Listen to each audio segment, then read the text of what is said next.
A Southern Kentucky family is hoping for answers in the search of a missing man.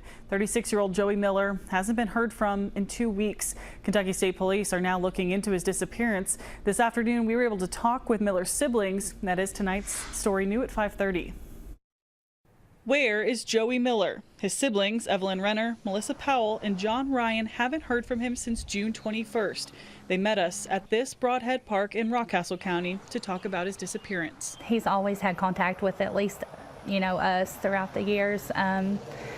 Never for this long of a period of time that he's not contacted us. Renner says her brother was last spotted in the Greenfish area of Rockcastle County.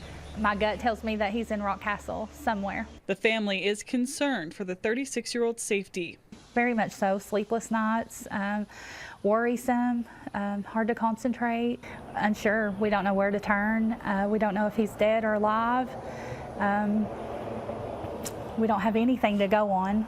The family isn't just waiting for answers. They're being proactive by passing out flyers and following up on leads from social media. Just waiting on any lead, any information that anyone has. Someone has to know. We just want him found. Now, a friend of Joey has organized a search party tomorrow afternoon at 12:30. They're going to meet at the Grateful Bread Food Pantry that's located in Renfro Valley. Miller is 150 pounds with 6 feet tall. He does have tattoos on both arms.